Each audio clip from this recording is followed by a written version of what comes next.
मैं मर गया दरख्वास्त करते करते कि जी मेरी प्राइम मिनिस्टर मोदी पे कॉल करवा दें, हराम हो कोई उन्होंने हमें लिफ्ट दी हो, लेकिन यहाँ पॉसिबिलिटी तो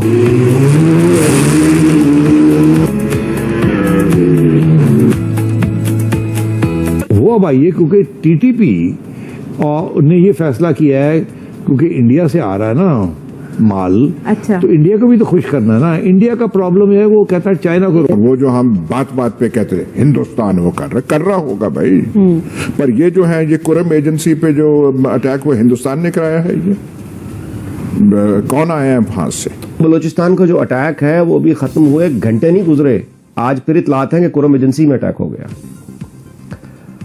और कैजुअलिटीज हुई हैं। और मतलब वो जो खबरें हैं कि कुरम एजेंसी में अटैक हुआ है, हमारी पोस्ट पे अटैक हुआ है। तो खुदा के लिए पाकिस्तान अब बहुत मुश्किल मरहले में आ गया, और अगर हमने बहुत जल्द इसके ऊपर हमने लॉबिंग ना की तो दिसंबर तक यहाँ पे फिर बस अल्लाह रहम करे, मेरे मुंह ना खुल।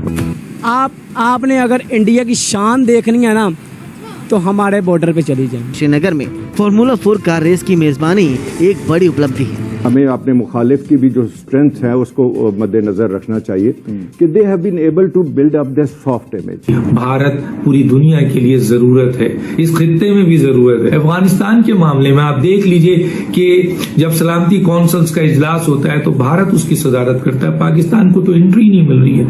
पाकिस्तान इस वक्त तन्हाई का शिकार है। देखें, मुझे अफसोस होता है एज ए पाकिस्तानी, मैं किसी वजीर आजम और वो भी एक ऐसे मुल्क के वजीर आजम की तारीफ करूं जो हमसे दुश्मनी रखता है। उनका बॉर्डर देखे कितना डेवलप, देख के पता चलता है ये इंडिया है, इंडिया हमारे सामने इंडिया बैठ के उधर इंसल्ट फील होती है जब हम बॉर्डर पे परेड देखते हैं, कुछ भी करते हैं। पाकिस्तान के वजीर आजम ने एक बड़ी चुभने वाली बात की है और उन्होंने ये कहा है कि हर चाय का कप जो पाकिस्तानी पीते हैं, जो पर्टिकुलरली हम पीते हैं, जो हुकूमत पीती है, that is from the borrowed money. Very important कि उन्होंने अपनी रेलेवेंस भी मेंटेन की हुई है ईस्ट और वेस्ट में। देखें, वो ब्रिक्स के भी मेंबर हैं, एससीओ के भी मेंबर हैं, उनको G7 में भी इनवाइट किया जाता है। सो ये चीजें तो जरूर डॉक्टर साहब हैं। हम लाते हैं टॉक शोज और अनलिमिटेड एंटरटेनमेंट सिर्फ YouTube पर। अगर आपने अभी तक हमारा चैनल सब्सक्राइब नहीं किया तो अभी सब्सक्राइब करें और बेल आइकॉन को क्लिक करके हमारी लेटेस्ट वीडियोस के बारे में अपडेट जानें।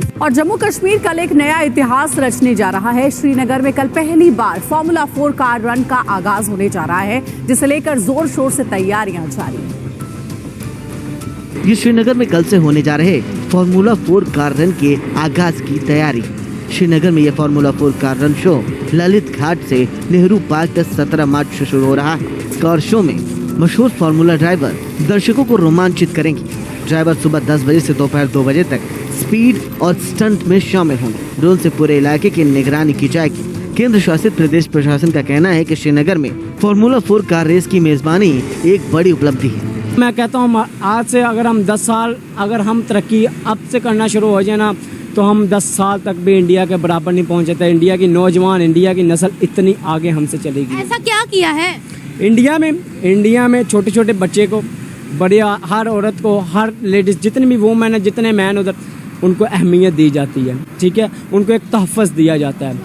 और इधर क्या हुआ है, इधर क्या होता है, इधर तहफ़्फ़ुज़ दिया जाता है। गरीब रोडों में मर रहा है, गरीब फुटपाथ में मर रहा है, गरीब उधर मर रहा है, गरीब उधर मर रहा है। ठीक है, जिसके पास पैसा है वही इस दुनिया में राज कर रहा है, वही पाकिस्तान में राज कर रहा है, वही बाहर जा रहा है, वही पाकिस्तान में आ रहा है। हमारे लाहौर एयरपोर्ट में चले जाएं, इतनी जितनी उधर आवाम खड़ी हो के टिकटों के लिए जलील हो रही है ना, मैं तो कहता इतनी पाकिस्तान में लंगर वाली लाइन में नहीं खड़े हो गए जितने हमारे पाकिस्तान में लाहौर एयरपोर्ट में खड़े होकर जलील होते हैं। और एयरपोर्ट में PIA की फ्लाइट्स कैंसिल हो गई थी, पेट्रोल नहीं था। आपने रोड्स की बात की है जी। इसके अलावा वो किस चीज में आगे निकल गए? पीएम मोदी ने उनको और किन किन फील्ड्स में आगे निकाल दिया? इसके अलावा वो किस चीज में आगे निकल गए? वो टैलेंट में आगे निकल गए हुए हैं, वो तरक्की में आगे निकल गए हुए हैं। उधर की पाकिस्तानी अवाम हमारे, इंडिया के अवाम हमारे पाकिस्तानियों से बहुत आगे है टैलेंट में। इधर टैलेंट को अहमियत दी ही नहीं जाती। जिसके पास टैलेंट होता है ना, उसको देख के ऐसे गुजर जाते हैं जैसे वो लंगर वाले लाइन में साइड पे कर दिया, पीछे हो जाए साइड पे, अगले दिन नजर ही नहीं आता। बिल्कुल नजर ही नहीं आता। और उधर एक छोटे से बच्चे में टैलेंट है, उसको वो खुद बुलाते हैं उधर, अपने उसका इंटरव्यू लिया जाता है, उसको एक मुकाम दिया जाता है। हमारे पाकिस्तान में क्या मुकाम दिया जाता है? क्या पीएम मोदी को फिर से ही इज्जत देते हैं पूरी दुनिया में? उनको कहते हैं वर्ल्ड लीडर है। मैं दुनिया का वो वर्ल्ड लीडर है, मैं अपने पाकिस्तानी लीडरों को साइड पर रखता हूँ, बल्कि मैं उनको खाक में रखता हूँ। क्यों? क्योंकि जो मोदी है उसने अपना मुल्क डेवलप किया, उसने अपनी नौजवान नस्ल की फिक्र है, ठीक है, चाहे उसने सऊदी अरब में जहाँ भी उसने मंदिर बनवाया, जो भी किया, लेकिन उसने अपनी नस्ल के लिए किया।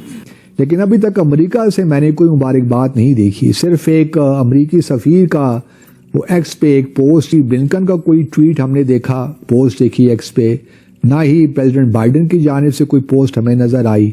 तो हमारी अहमियत अब सिर्फ ये हो गई है कि अमेरिकी सफ़ीर जो है वो हमें मुबारकबाद दे तो हम खुश हैं। Because of the internal dynamics of the Indian politics. लेकिन उसके अंदर एक प्रिंसिपल पोजीशन जो मुझे समझ आती है इंडिया की मिनिस्ट्री ऑफ एक्सटर्नल अफेयर्स की थी, जब उन्होंने बहुत बदतमीजी भी की और इमरान खान को दहशतगर्द कह के शटअप कॉल दे के उन्होंने सारा प्रोसेस रोक दिया। उनकी बड़ी क्लियर थिंकिंग थी। वो ये समझते थे कि इमरान खान पाकिस्तान की मिलिट्री एस्टैब्लिशमेंट के रिप्रेजेंटेटिव है, ये पाकिस्तान की मिलिट्री एस्टैब्लिशमेंट का पोस्टर बॉय है, और ये जो भी डिसीजन मेकिंग इमरान खान के साथ होगी वो दर हकीकत पाकिस्तान की मिलिट्री एस्टैब्लिशमेंट के साथ आपकी डिसीजन मेकिंग होगी, और हमें ये सूरत हाल है। एक तरफ पाकिस्तान ये बोलता है कि दुनिया पे हम फतेह करने वाले हैं क्योंकि हम कलमा पढ़ के बनाए गए हैं और हमारे पास एटम बम है, ठीक है, और दूसरी तरफ पाकिस्तान अपने आप को विक्टिम पोर्ट्रे करता है। यानी कि एक मुंह से पाकिस्तान कहता है कि हम चैंपियन हैं और दूसरे मुंह से यह कहता है कि बहुत मारा हमको यार, बहुत मारा, बड़ा दर्द हुआ भैया। ये काम यूनाइटेड नेशंस जनरल असेंबली में फिर पाकिस्तान ने वही पुराना टूटा फूटा गाना, वही खाली कारतूस पाकिस्तान ने चलाए। राम मंदिर का क्रिटिसिज्म, सीएए का क्रिटिसिज्म। ये यूनाइटेड नेशन जनरल असेंबली में जो भारत की परमानेंट एम्बेसडर हैं, जो रिप्रेजेंटेटिव हैं वहां पे, रुचिरा कंबोज जी, उन्होंने पाकिस्तान का बैंड बजा दिया और पाकिस्तान को यही बोला कि भाई यही तुम पुरानी बकवास करते रहते हो और कोई नई बात है नहीं तुम्हारे लिए करने के लिए, क्यों करते हो ऐसा।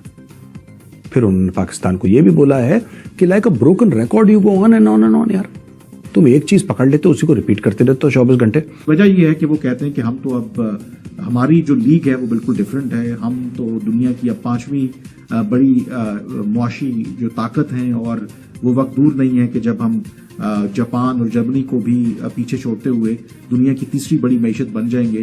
तो पाकिस्तान तो हमारे लिए बिल्कुल मैटर ही नहीं करता। हमारे हुक्मरान इधर एक मस्जिद नहीं बना सकते, एक मस्जिद नहीं बना सकते, दरबार नहीं खड़ा कर सकते। आज लोग मरते हैं तो उनके लिए कब्र में दफनाने के लिए ज़मीन नहीं है, जगह नहीं है।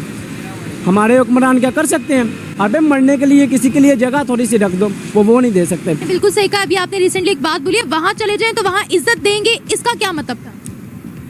अगर हम चले जाएंगे ना, आप देख लें, हम चाइना में चले जाएंगे, अब चाइना के साथ हमारे पाकिस्तान का एक बॉन्ड बना हुआ है। क्यों?